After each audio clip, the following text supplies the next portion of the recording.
You think it's gonna happen? Yeah, I mean, I'm gonna go. Okay. So why wouldn't he go? He put it on scrap. He put it on duck. He put it on brick. He put it on Dooski. He put it on Can't Get Right. He put it on Popeyes, man. He put it on motherfucking Popeye the Sailor, man. He put that bitch on everybody. I would love to put my hands on somebody that be dissing my cousin. I ain't never got the chance to do that. You see what I'm saying? You got people that be dissing all the time and comments. You never just get to see them. They be behind fake pages and shit. I finally get to punch on one of them. Now, one time I went to go pick up scrap, and High Point was there. And my car already had hella members in it. Do your homework on the members. It's different hit us. I just playing. But anyway, though, we went to pick up scrap, and my car was full. But if you a real member, though, you would get squeezed in. High Point like, is there any room for me? We all looked at each other like, no. Couldn't hang with us. And Scrap died, that's his brother. Scrap was real. I can't say nothing bad about Scrap. I can't. Scrap. One time, man, I swear to God, I can't make this stuff. Is this some type of keep to the secret? I don't care. Dude, did count if somebody already dead? Nah. Okay. So it's not, okay. One time, He's about to say some stories we already heard, I knew Scrap was a real savage one time. But one time, I picked Scrap up. I picked Scrap, Baby, Stain, things like Freaky or something. I just had like an old Lincoln. Now, it's all of us up in my Lincoln, but it's like them old school Lincolns. That bitch was fill up, and we used to put hella guns. One time, Scrap get in the car. He only been in the car for like 2 minutes, I swear to God. He get in the car, and nigga said, I'm ready to kill. I said, oh, we dropping back home. This bad. I just come on, let's go. Like, I just knew it then. Like, if you hop in my car, cause my car, you hop in my car like that, we're gonna call your bluff. I swear to God, like, well, we want to see, like, all right, let me see something then, shorty. Like, we used to be retarded back in the day. So the fact that he said that, I'm like, oh, no, this my shorty. I for him, cause he wild, like. So it's just then Scrap had my respect, like, just what it was. And, like, he wasn't playing either. That boy. Why you and Rico can't get on the same page no more? Like, why I gotta be that for y'all? See, with him, it's just, he be talking too, bro, and not enough action, bro. Like, I'm gonna keep it real. It's the situation with Duck. I get y'all had y'all feud going on. Yeah. Before Cuz passed. I get it. But off the strength of you coming from this side and y'all actually being in cahoots, and off the strength of Cuz being gone, I feel like you should just let it go. Just let it go. It ain't even like he here to defend himself. Folks. Why you and Rico can't get on the same page no more? Like, why I gotta be that for y'all? See, with him, it's just, he be talking too much shit, bro, and not enough action, bro. Like, I'm gonna keep it real. It's the situation with Duck. I get y'all had y'all feud going on. Yeah. Before Cuz passed. I get it. But off the strength of you coming from this side and y'all actually being in cahoots, and off the strength of Cuz being gone, I feel like you should just let it go. Just let it go. It ain't even like he here to defend himself. Folks gone. You know what I'm saying? Yeah, they was back and forth when he was alive, but he gone off the strength of y'all old relationship and how y'all used to be. Duck used to brought him out to shows. I'm pretty sure he done been to Rico Recklezz hood. He done been to Phonum hood. I just feel like once it's like, all right, bro, it's good.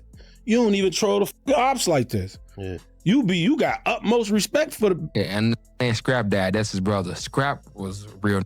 I can't say nothing bad about Scrap. I can't. Scrap.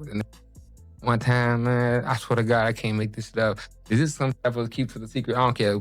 Dude, did count if somebody already dead? Nah. Okay. So it's not, okay. One time, He's about to say some stories we already heard, I knew Scrap was a real savage one time. But one time, I picked Scrap up. I picked Scrap, Baby, Stain, things like Freaky or something. I just had like an old Lincoln. Now, it's all of us up in my Lincoln, but it's like them old school Lincolns. That bitch was fill up with hella guns. One time, Scrap get in the car. He only been in the car for like 2 minutes, I swear to God. He get in the car, and nigga said, I'm ready to kill. I said, oh, I'll be back home. This bad. I just come on, let's go. Like, I just knew it then. Like, if you hop in my car, cause my car, you hop in my car like that, we're gonna call your bluff. I swear to God, like, well, we want to see, like, all right, let me see something then, shorty. Like, we used to be retarded back in the day. So the fact that he said that, I'm like, oh, no, this is my shorty.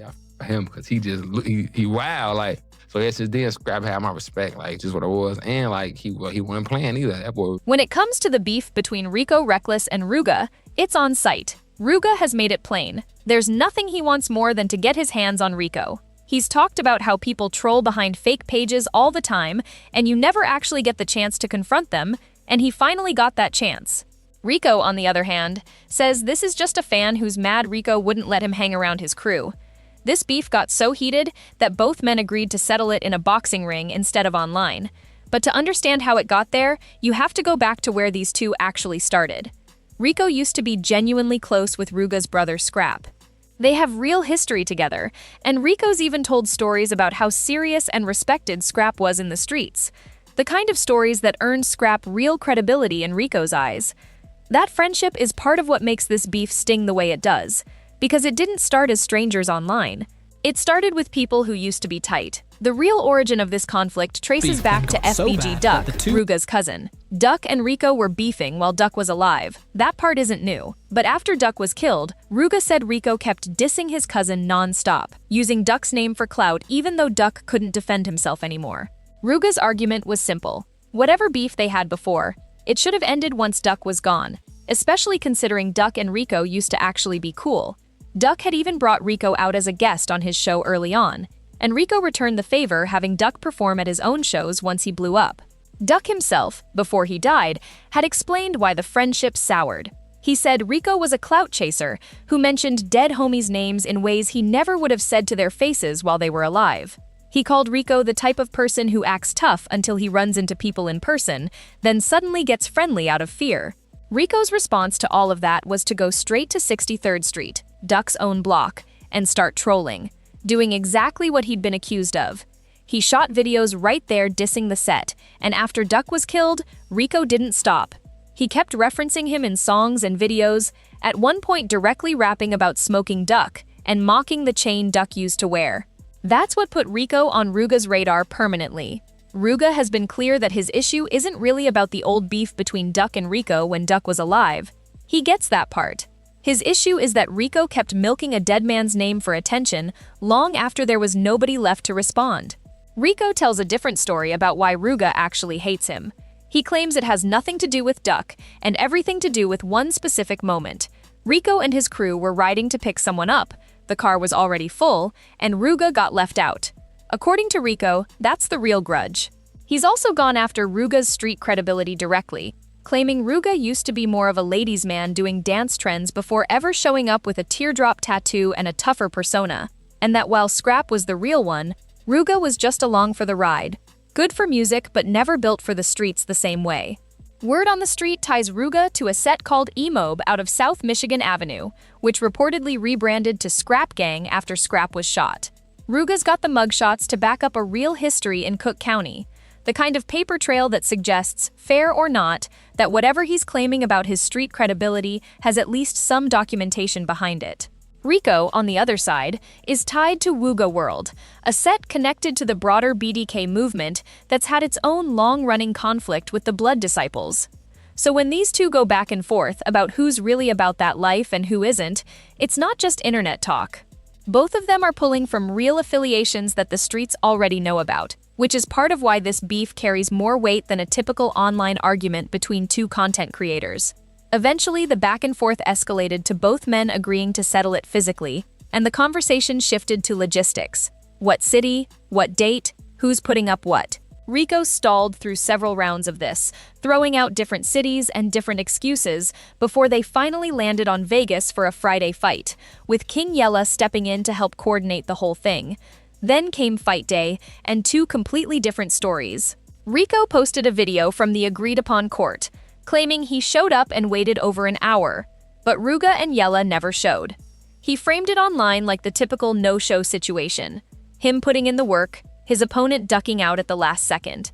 Rooga's version paints an entirely different picture. He says that 24 hours before they were supposed to meet, Rico texted him changing the location entirely to Houston or Chicago, and said he wasn't coming to Vegas at all. So Rooga figured the fight was off and moved on with his day. He was dropping his son off at boxing practice when Rico, completely out of nowhere, popped up live at the original Vegas location, acting like he'd been waiting there the whole time. By the time Rooga saw the notification and got his son situated, he was already 30 to 40 minutes behind. When he finally got to the park, Rico had already left and wasn't answering calls, despite Rooga calling repeatedly and even invoking Scrap's grave to get him to respond. Rooga showed up at that same court afterward and filmed his own video proving nobody was there, walking through the entire empty area on camera, accusing Rico of staging the whole thing just to make it look online like Rooga was the one who ducked. King Yella backed up Rooga's version in his own interview, adding one more detail. When Rooga eventually did pull up, he wasn't alone. He came with a UFC fighter and roughly 10 other people, while Rico was nowhere near the area for most of that window, which makes the idea that Rooga was scared to show up fall apart pretty quickly. Rico's own explanation gets murkier. He claims the venue kept getting changed on him. First Yella's backyard, then Vegas, then suddenly a random street fight with no payout attached, and that the constantly shifting terms made him suspicious he was being set up. Yella flatly denied ever agreeing to host the fight at his own house, pointing out he wouldn't bring that kind of risk anywhere near his kids. And if Rico genuinely didn't trust the Vegas setup, the obvious question is why he showed up to film himself there at all. Rooga has also pushed back on the idea that money ever scared him off. He says he offered to put up $100,000 against Rico's own $100,000, winner take all, and posted screenshots of that exchange to prove Rico was the one who backed out once real stakes were on the table. The fight never happened, but Rooga didn't stop moving. He went on to fight another known figure, K-Mac the Great, on Adine Ross's platform and dropped him in the first round, which only added more weight behind his name. Since then, Rooga's reopened the conversation with Rico directly, posting screenshots showing Rico has once again agreed to fight, this time on Adine's platform, captioning the exchange, "Next victim." At the end of the day, a boxing ring beats a shootout every time. Two men with real history, a real falling out, and real things to say to each other settling it with their fists instead of guns is something worth rooting for, even with all the back and forth and ducking that's happened so far. The only real question left is whether Rico actually shows up this time, or whether the internet gets another round of excuses instead of an actual fight. Let me know what you think really happened in Vegas. Drop your take in the comments, and subscribe for the update when this fight either happens or falls apart again.